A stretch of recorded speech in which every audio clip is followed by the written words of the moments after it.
Are you going? We're going. We're going. Okay. Nick Cain from the Allen Institute was so kind as to come over and tell us a little bit about the data, the resources that they have. I've asked them to give sort of more of a computational perspective. There's a lot of ways to access the tons and tons of data that the Allen Institute is producing, and I think for our purposes, we're interested in sort of maybe programmatic ways to interface it. That's the main analysis. So. Great, thank you for the introduction. I think that this talk will be well pitched for that aim. So my name is Nicolas Cain. I'm a software engineer at the Allen Institute, although I've only been a software engineer for a month. Before that, I was a research scientist for 5 years. I did my PhD at UW, graduated in 2012, and immediately transitioned into my postdoc, doing computational neuroscience in the modeling analysis and theory group at the Institute, and now put on my next hat, and I've been working in the software engineering group.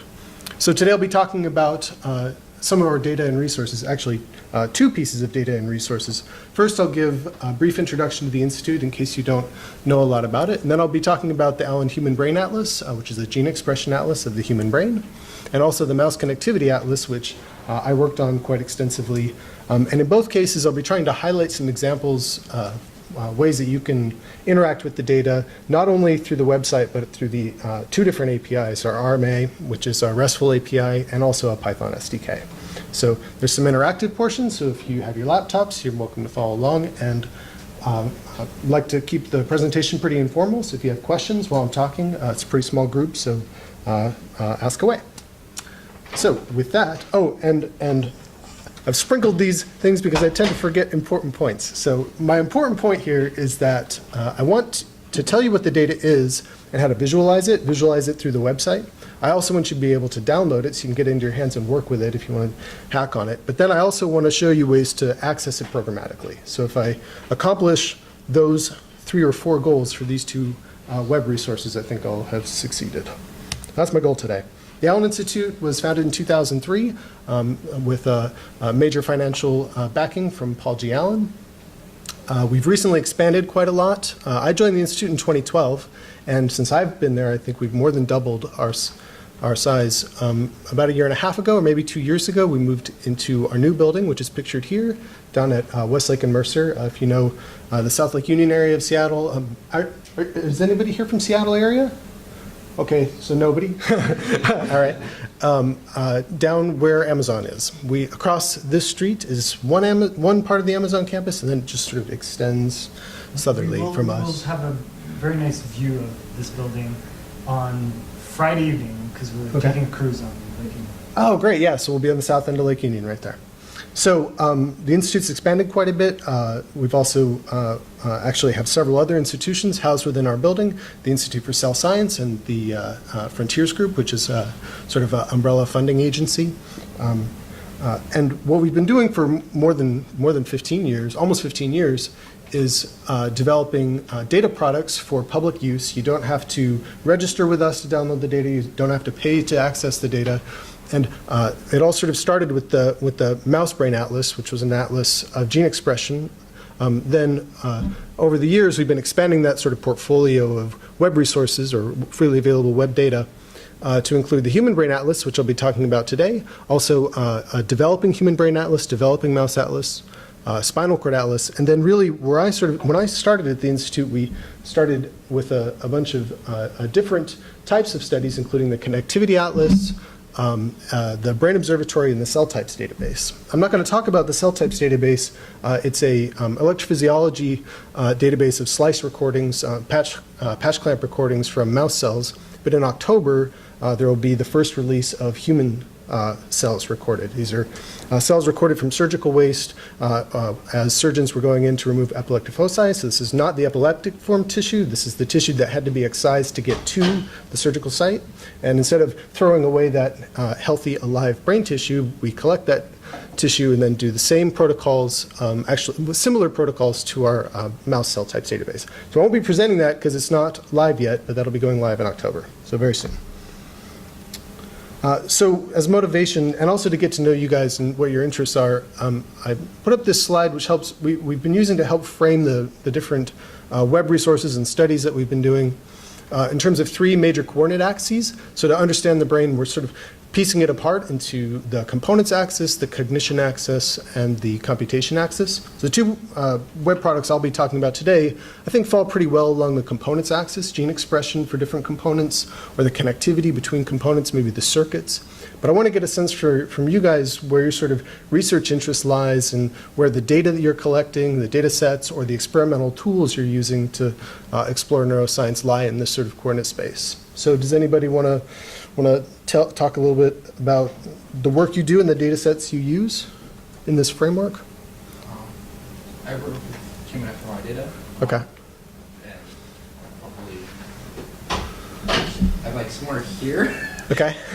So I'm interested. I'm a cognitive neuroscientist. Okay. But to understand that, I want to understand like what are the components first, and then have that keeping the components. Excellent. I'm probably on the slower end. I guess you would think of neuropathology as a component. Okay, so pathological wirings or gene expression profiles or Or pathological proteins. proteins, That's what I foldings, Alzheimer's looked at research. in Yeah.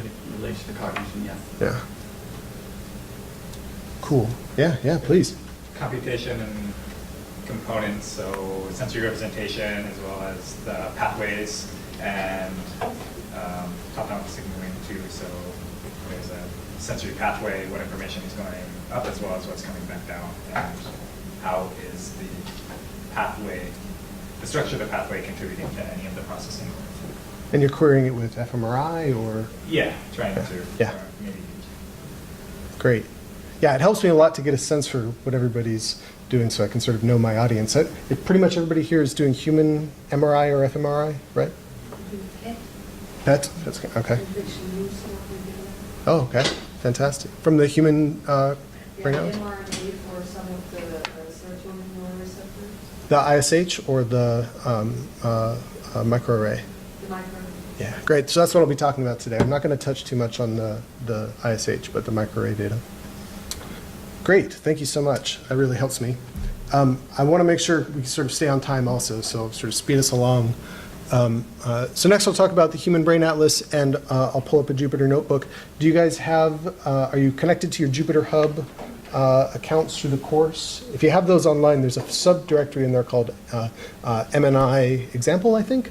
And we'll get to that sort of at the end. So I want to prime you guys for that. You can set that up while I begin. So the Allen Human Brain Atlas was actually work done before I joined the Institute.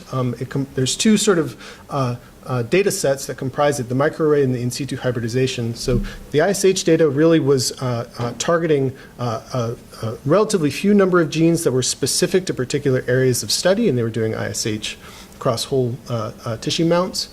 In contrast, I'll be talking about the microarray, which was sampling 60,000 probes across the entire genome. And these probes were sampled spatially in 500 brain regions per hemisphere across 6 subjects. So, and then in addition to the microarray data, also fMRI was collected, postmortem fMRI was collected, and also in some cases DTI, and then histology as well. The histology was also used to actually target the locations for the tissue that went into the microarray analysis. So the project itself can be roughly broken down into 4 stages. So the first stage is sort of wet lab tissue processing, and then data collection across several modalities, including, like I said, MRI, block face imaging with camera, histology, a lot of expert human annotation actually on top of the histology in order to identify the particular regions and make sure that they were conserved across the 6 different specimens. And then from that, microarray and ISH data was collected. Remember again what ISH is? That's essentially hybridization, but on the tissue. ISH stands for in situ, so it's the hybridization occurring on the tissue mount instead of the tissue being broken apart and put into wells for the hybridization. So then there was a major informatics step going and actually normalizing the data from the microarray analysis, and then collecting all of this and organizing it according to the ontology of the brain structures, putting that into a database, and then finally the sort of final product is the actual web interface where you can see the data on the website, search for genes of interest or genes relative to particular studies, and then download the data yourself or view it in our Brain Explorer. So this pipeline starts with the whole brain MRI. So postmortem brains between 18 and 68 were taken from a tissue donation program. There were 2 main collection sites, one at the University of Maryland on the East Coast and also UC Irvine on the West Coast. The postmortem tissue was put into an MRI scanner at T1 and T2, and that tissue was then frozen and slabbed, and at that point it was sent to the Allen Institute for the remaining processing. This is my reminder to click on the MRI viewer and show it to you. So if you're following along and you want to find this, put in human.brainmap.org. I'll make this bigger. And then if you come over here to the MRI tab, this is our MRI browser. And there's actually, I think, 8 specimens here from 8 different donors, but 6 of them were included in the study that I'm telling you about, which was published in, I think, 2012 or 2012. So if you want to, you can click around on this browser and see the different tissues. There were 2 types of MRI scans. One where the brain was post-mortem but inside the intact skull, and the other where the tissue was removed from the skull and fixed and then put into the MRI. But I'll come back to this browser, but that's how you jump directly to it. And in particular, if you want to download these MRI scans, you can download them as well-known files over here. Do you actually know which ones of the subjects were in situ and which one? I don't. I'm sure there's a way to find out. Maybe afterwards we can try to track down exactly that. So the next step was further sectioning. Depending on whether it was cortical tissue or brainstem tissue or cerebellum, there were different ways to fix the tissue onto either 6x8 or 2x3 glass slides. The tissue went through several types of histology, Nissl staining, and also some other types of stainings in order to allow the expert annotators to see what brain region was in which slab, and then the dissection could continue. So these were put into different glass slides and then subjected to either manual macro dissection or laser capture micro dissection. So the reason for either of these 2 approaches, one for more macro dissection for cortical tissue or for subcortical tissue, laser micro dissection, was if the particular regions of interest were quite small and strangely shaped and difficult to identify by eye, or just hard to actually excise, then it was handled by laser microdissection. But if the tissue was relatively homogeneous and easy to get out, it was done with macrodissection. And somewhere between 50 milligrams and 200 milligrams of tissue for each site were extracted. And after that, mRNA was extracted, converted to cDNA attached to a fluorophore, put inside the wells of standard microarray chips, and sent for sort of standard microarray analysis. What is the basis for parcellating the slabs in this way, the tissue and those? Yeah, you're talking about right here?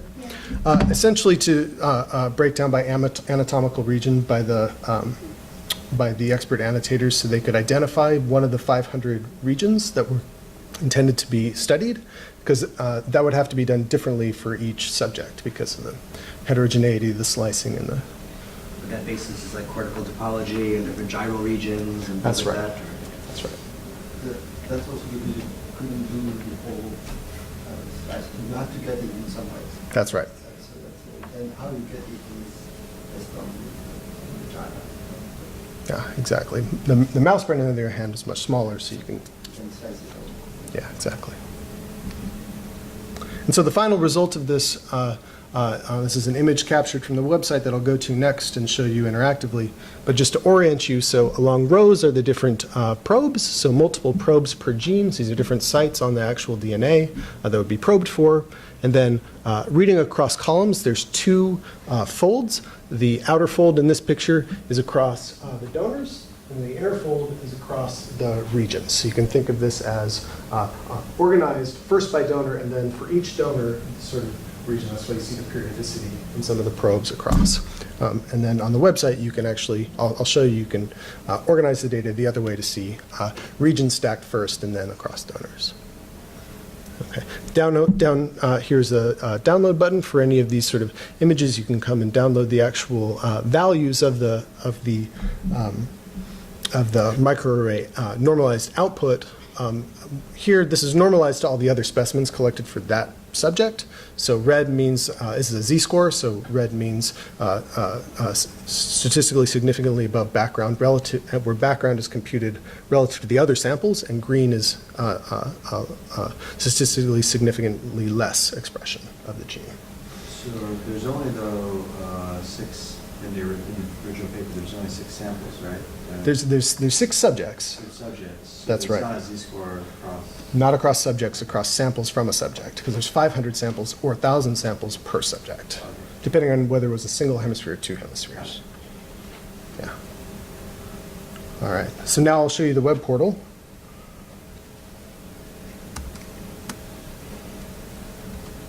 So again, if you go to brainmap.org, and you want to find the human brain, it's right here. There's several different types of gene searches, and I'm not going to go into them all because I want to get to some other things, but I'll show you an example from, this is the gene category search. So the genes were tagged by sort of relevance to topical areas. So this one would be nervous system development. I'll click on that. You can also do, if you have a particular gene of interest, you can use the gene search or a differential between genes. There's also a mouse differential search. But, so this is the microarray expression or microarray data that I was showing previously. And if you want to organize in the other fashion, you click up here in the right hand, and then this will give you organization reading across in a large sense by brain region, but then with multiplicity of the donor across the region there. So if you wanted to download this data and actually... How many subjects now? 6 subjects. Oh, Yeah. 8.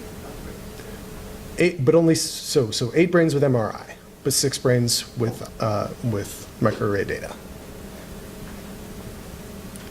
So you can click here and download the data, and it'll give it to you in chunks of 2,000 by default. I'll just download this so we can actually see what it downloads for you. I hope it doesn't take too long.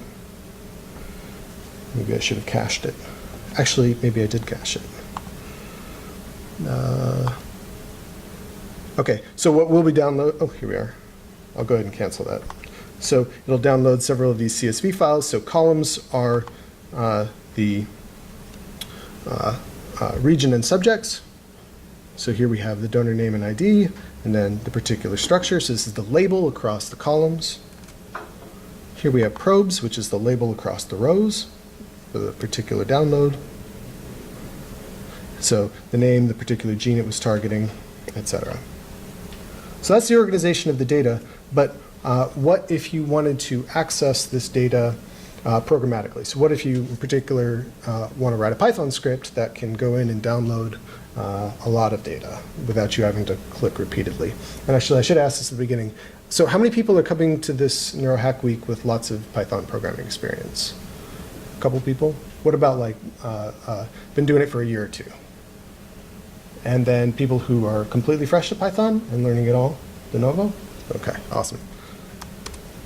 So I have one slide on this, but I think it'll get the point across that all of this data is available through a RESTful API. So if you're not familiar with a RESTful API, essentially that means that there's a URL that you can go to, and instead of taking you to a web page, like an HTML page, it'll actually attach you to an endpoint to download, in our case, XML, JSON, or CSV.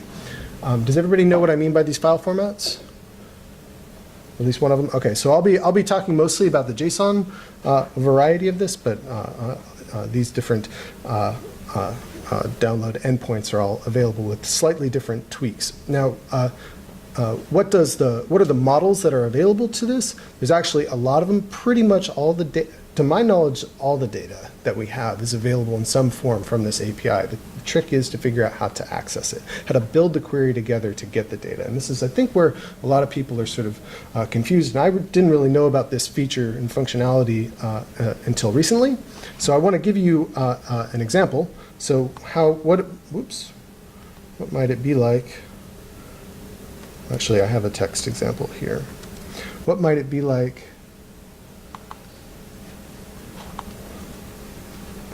to use this API to download the data?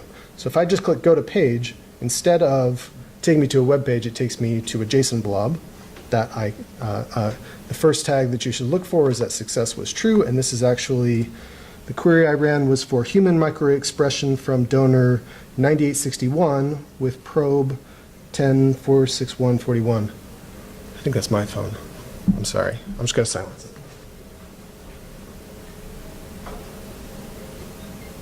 Sorry about that. So if you wanted to actually get these donor IDs or probe IDs, these are actually labeled on these CSV files. So here, this is the probe ID from the probes. This is the data from the rows. Then we also have the data from the columns with our donor IDs. So you could use those. You can also access those numbers programmatically, and that's actually an exercise that I have for us. So by building out these strings and putting them into a web browser, you can actually get the data that you're looking for.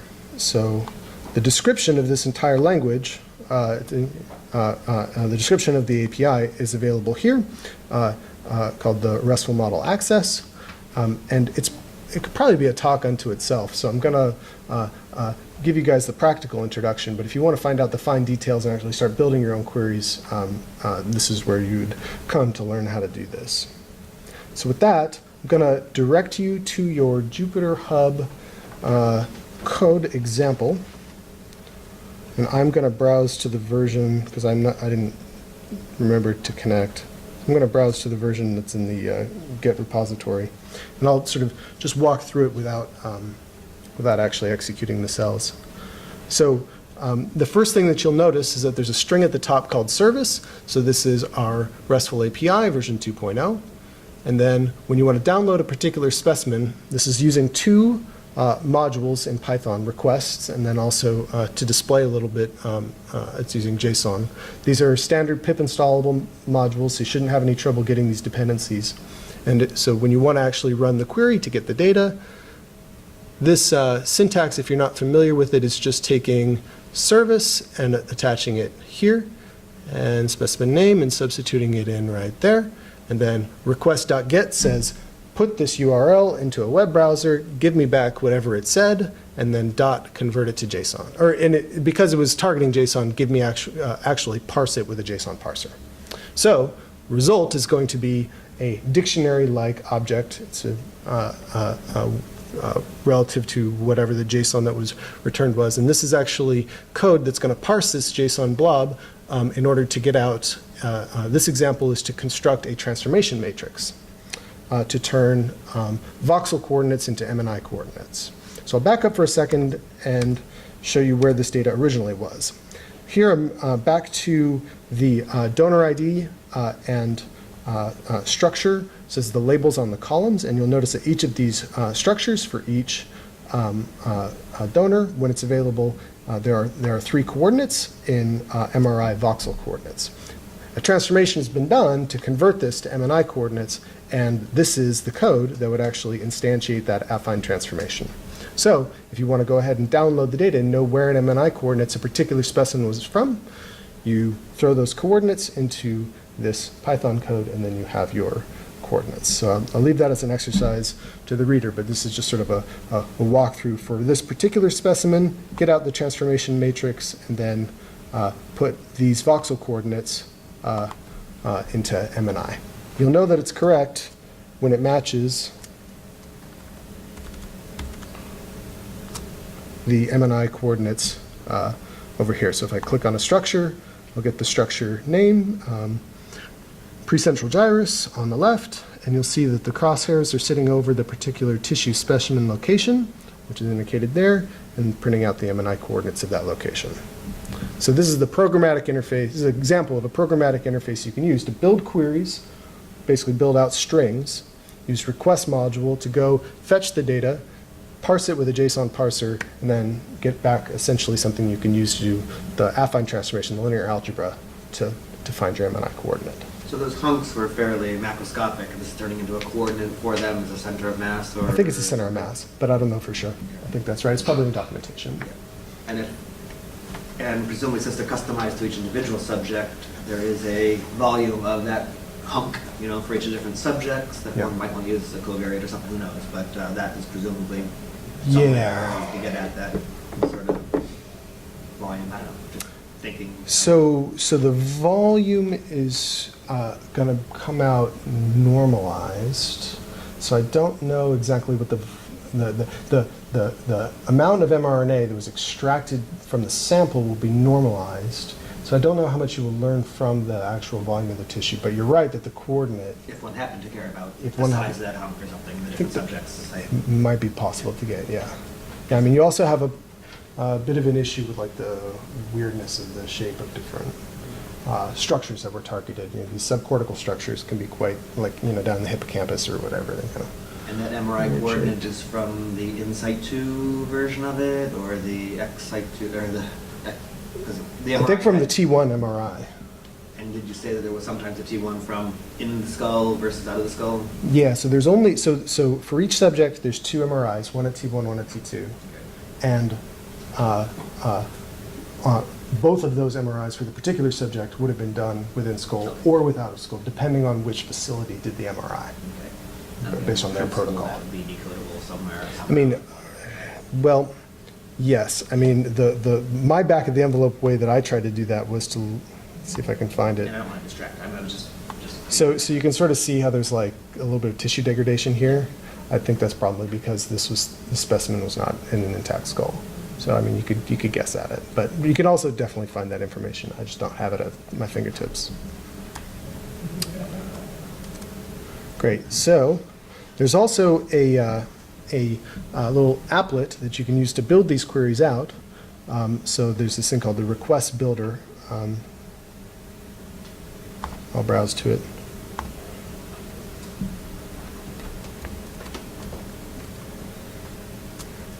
And what this allows you to do is, for example, go into the human microarray expression search, put in your donor ID, put in your probe. I built a text file so that I wouldn't have to remember these things. So I'll go ahead and do that. Oops.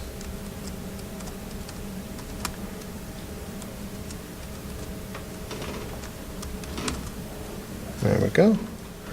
And you can actually build out your query. So this is the string that you would need in order to actually run that query, and then it'll generate you a link so you can go ahead and fire that in.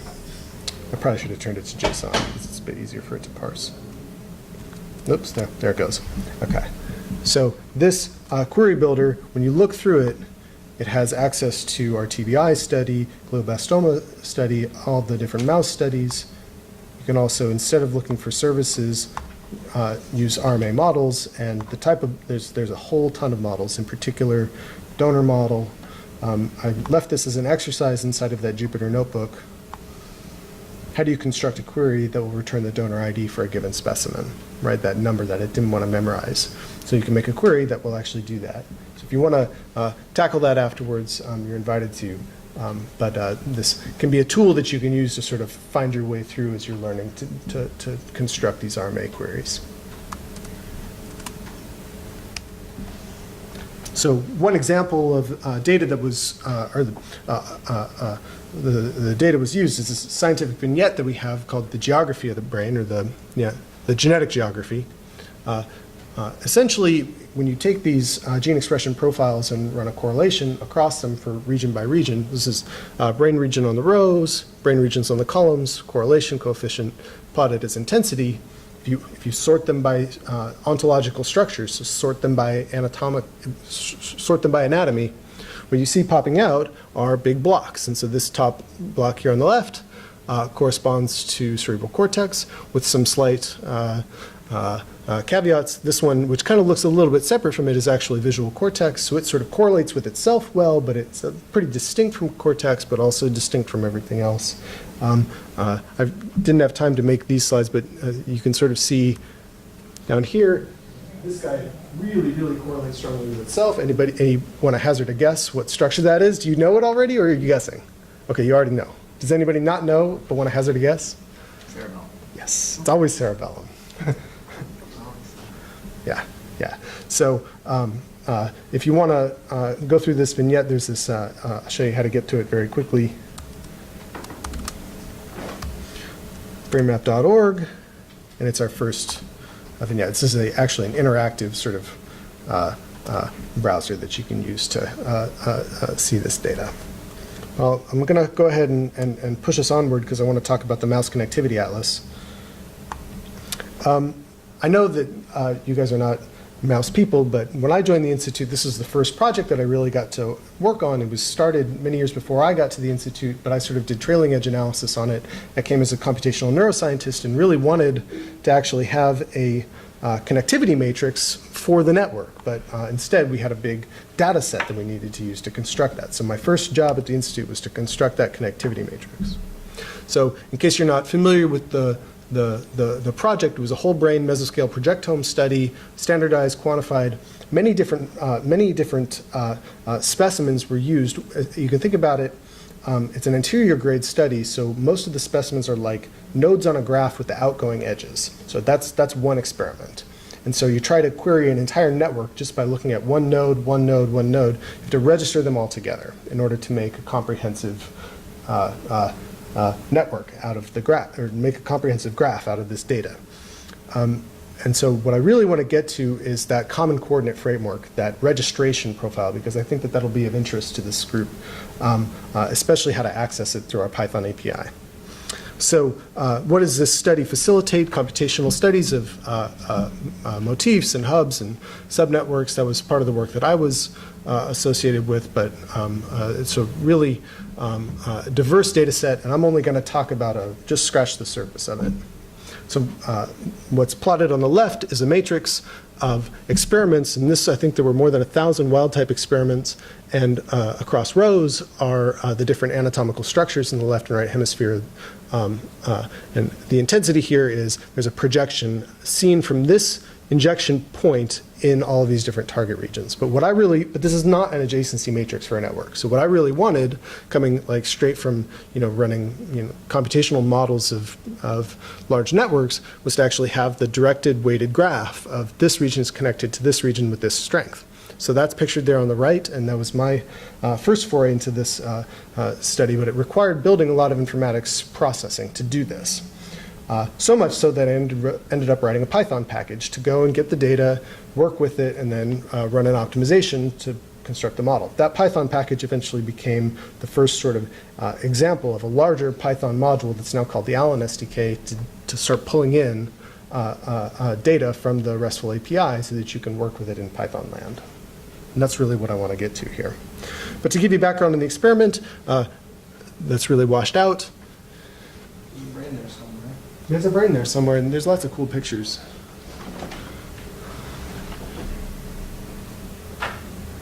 That's good, thank you. So, here, this is sort of a posterior view of the mouse brain, and stereotaxic coordinate for an injection site was identified. A adenosine-associated virus with a green fluorescent protein payload was injected in. If that viral vector infected the neurons in the stereotaxic coordinate that was intended, the projections from those neurons all down its axons would be sort of illuminated in green fluorescent protein. So the animal was then, the animal's brain was serially sectioned and imaged with a 2-photon microscope to find out where the green fluorescent protein was expressing throughout the whole brain per animal. Does it jump across synapses? No, it doesn't. It doesn't. So there's not interconnections, it's just It's a single edge on the graph. Yep. And then an informatic realignment of all of these sections then provides a sort of 3D topological projection for this particular. Axon theory, or from all the axons from the single area? That's from all the axons from the cells that were in the zone of infection, which hopefully is a single area. Although it turns out that no experiment is perfect, and also the mouse brain is about this big. So even using really sensitive techniques, only a few, maybe a couple hundred viral particles, you still end up could potentially infect cells across the borders of known anatomical regions. And then you kind of get a little bit of contamination where some projections are you could think of them as one pathway, and other projections could be another pathway. And the process of deconvolving that would be to construct a model of the actual area-to-area projections. there's a way to do this integrated retrograde, right? Yeah, virtual retrograde is what we called it in the Okay, so which paper. way was this to do? Anterior grade. Okay, so you cell body and it's traveling down the Yeah, axis. that's right, that's right. So here's the actual raw data from a single experiment. Glad we turned out the lights. For each of these sort of image tiles, then a computer vision algorithm was used to segment the bright green fluorescent protein, and then that was quantified by how many pixels were sort of segmented versus not segmented to get some number between 0 and 1 for a given image tile about how much that axon was projecting through that tile, through that three-dimensional volume. You can also see there's other data here besides the green, right? There's the background autofluorescence, which is mostly in the red channel. And that autofluorescence actually became a very valuable tool because that's what we use to actually construct the common coordinate framework, this sort of average template mask that I'll be getting to in a minute. So don't just pay attention to the green, although the green is important because that was the original point of the study, but it ended up paying off to also keep the rest of this data too. All right, so here's an example. This is the picture of the structure of the viral vector that was used as AAV, and an example projection. This is not the only type of experiment that's in the Mouse Connectivity Atlas. There's actually 5 or 6 different experiments. I'm only going to highlight a couple of them. There's also the Cree-line specific projection study, which is essentially the same, except now instead of the virus infecting every cell, it only infects a genetically defined subpopulation of cells. In particular, the subpopulation is defined by expressing a particular gene. For that gene, that mouse is genetically modified so that it also produces Cree in those cells as an enzyme. And that Cree has the ability to take that EGFP cassette there and snip it out and reverse it in the proper orientation so that it can be transcribed, but only in the cells that produce the Cree, so only in the cells with the genetic type. And that way you get this sort of cell type specific projection study. So this is the picture of that, but essentially there's just 2 steps. Step 1 is to cut the GFP and orient it properly. Step 2 cuts the thing that allowed you to cut it, and then these 2 tags are opposite, and it can't realign itself, so then you get expression. So you have to have 2 things going on. The virus has to be in the anatomical area, and it also has to have this Cree enzyme present, which means that it was this genetic subtype. All right. Another component to the study was to do the same sort of viral techniques in order to map a retinal projectome. So now the injections are not going into the inside of the skull through a craniotomy or through a burr hole, but instead going to a particular point on the retina. And with the Cree lines, they're infecting subpopulations of cells in the retina. And you can actually see the different projections and the different visual pathways into particular locuses within the different projection pathways. So, and there's a whole lot of data there. And this is probably only half. There's 3 or 4 other types of experiments here. A major one is the targeting of functional areas. So as I mentioned, the Institute has a number of different studies going on. One of those is the Brain Observatory, which is particularly focused on the visual cortex. So we're also interested in the connection profiles of the visual cortex. And now we're talking a really, really small area of tissue, one that could potentially vary quite a bit, even among C57 mice. The particular location of the targets needed to be known, the functional location needed to be known. So each mouse had a 5mm craniotomy, and then a mapping step to actually determine where visual cortex or the higher visual areas were, and then specifically targeting those areas with the viral agent. So you're listening to doing mouse retinotopy? What's that? Mouse retinotopy? There's enough experiments there to see the retinotopy. Yeah, to see the retinotopic projections. We actually had a summer student who, at the Friday Harbor Summer, did you guys know about the Friday Harbor Summer course? Maybe. So it just completed this year, just last week, but it's a summer course that's co-sponsored with the Allen Institute and the University of Washington, where it's sort of like kind of like this, a neuroscience 2-week course up in the San Juan Islands, and it's sort of project-based, and that was one of the projects for one of the students. All right, so what I really wanted to get to for this audience was the common coordinate framework. Remember that extra data that I told you about, not the green, but the background autofluorescence?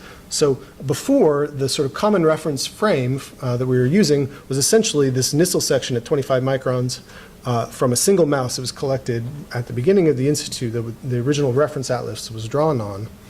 And you can see it's sort of aligned there across the coronal section, put in a horizontal section. And you can see the sort of variability of the anatomical delineation there.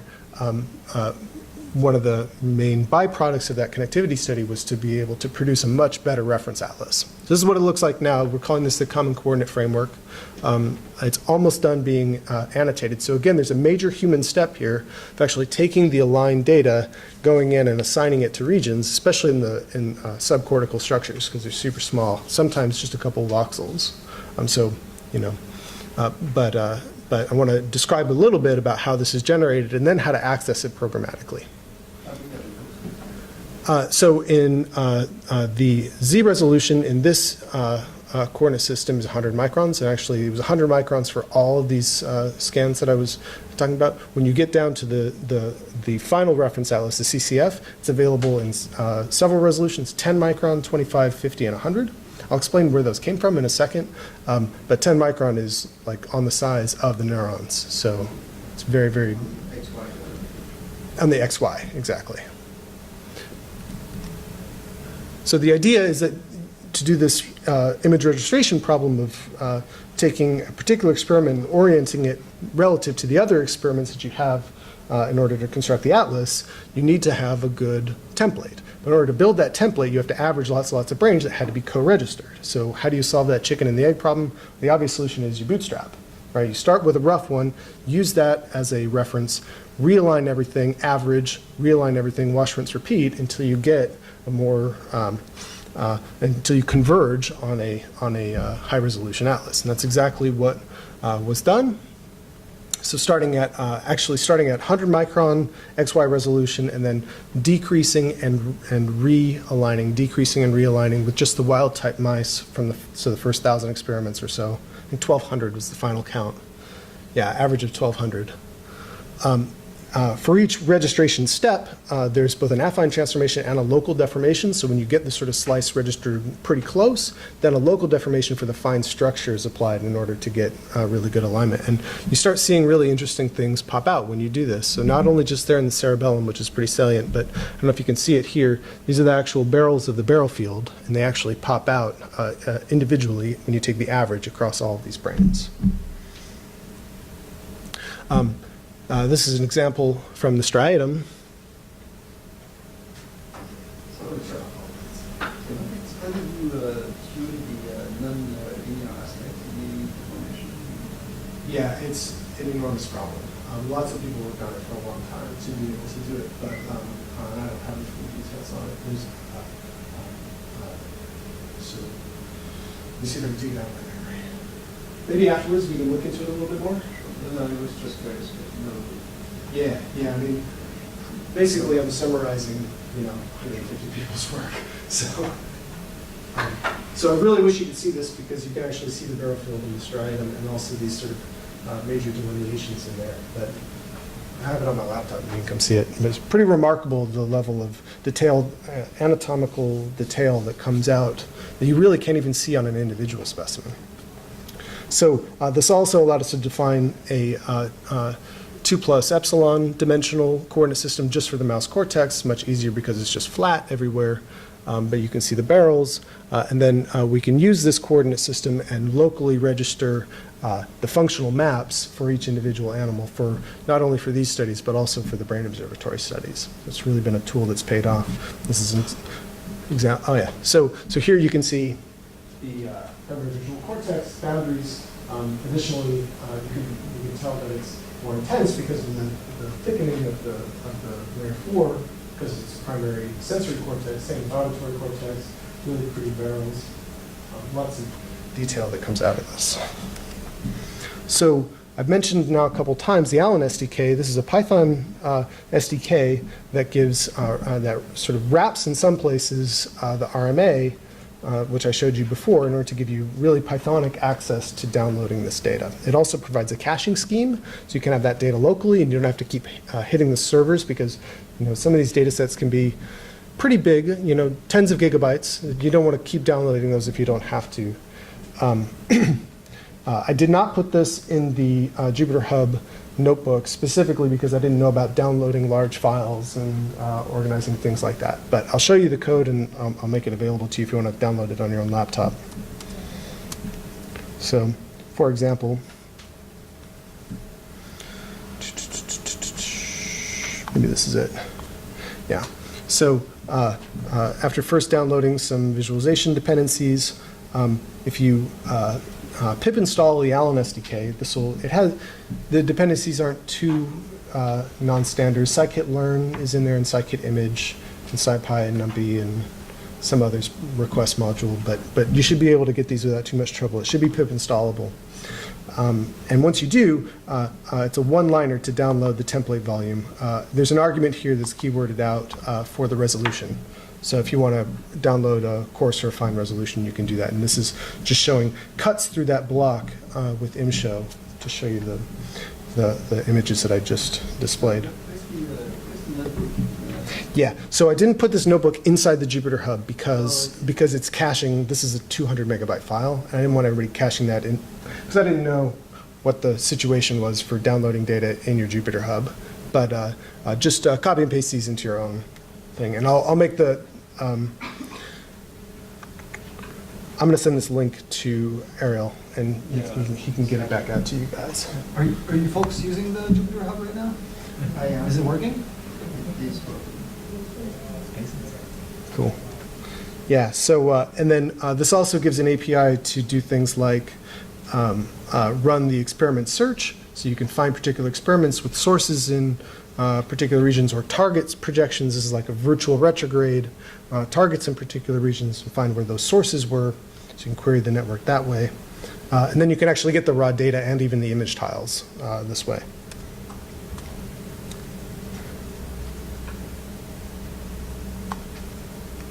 And finally, in the Allen SDK, there is a API for RMA. So if you want to use a Python API to construct your RMA queries, just like I was doing with that little Java applet, there's actually a Python API to do this. I'll go ahead and open that up here.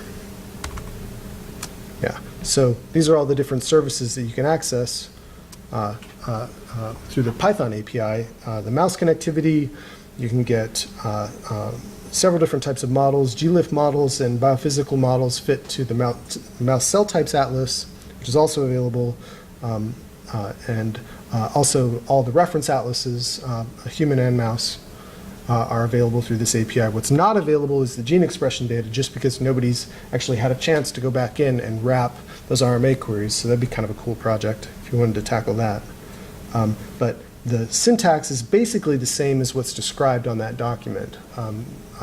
So it's really a matter of pulling together the different pieces, and then you can have a Python API that you can use to download and cache pieces of our data. So that's all the material I had. I want to emphasize this is the Allen Institute staff from about a year ago. We've grown even beyond this since then, and it's a really big team effort to do all of this science. We're also really fortunate to have the generous support of Paul Allen and Jody Allen, who make all of this possible. We also have funding from NIH and NSF, but the lion's share comes from Paul Allen, and we're really grateful for that. So anyways, I'll take questions maybe for another half hour or so, but then I have to hit the door. But thank you for your time.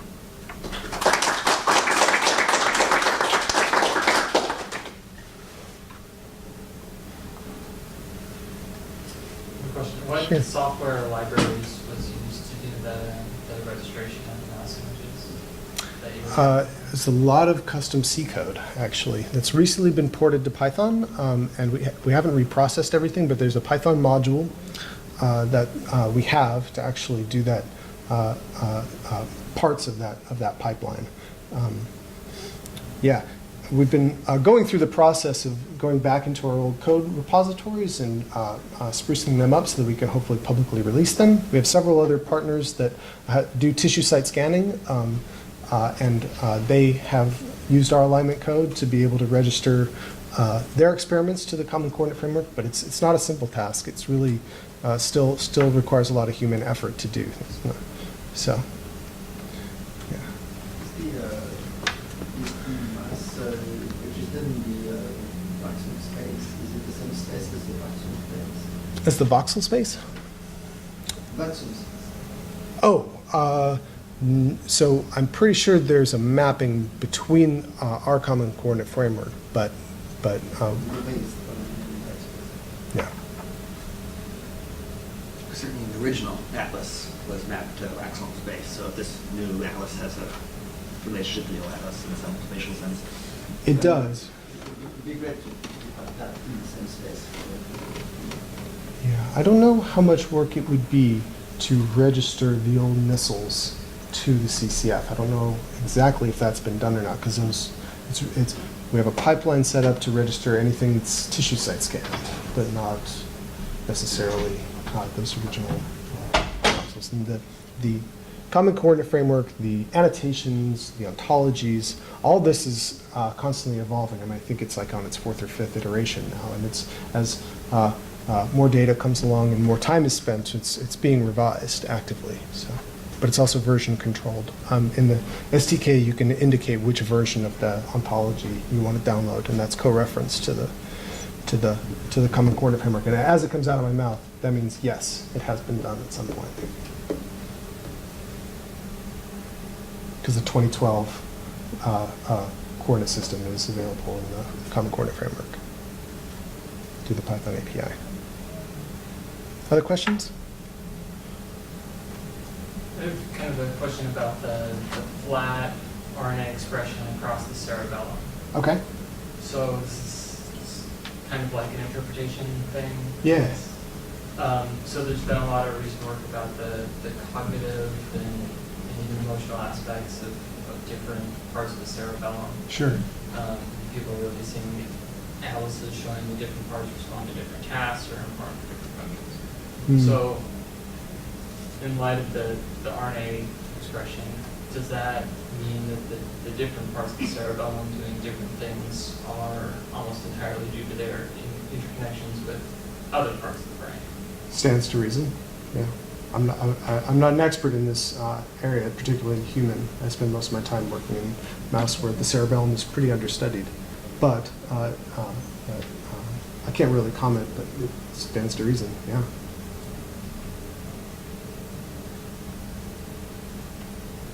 Other questions? So like I said, I'll be hanging around for maybe 20 more minutes, and happy to work with people one-on-one if you want. All right. Thank you.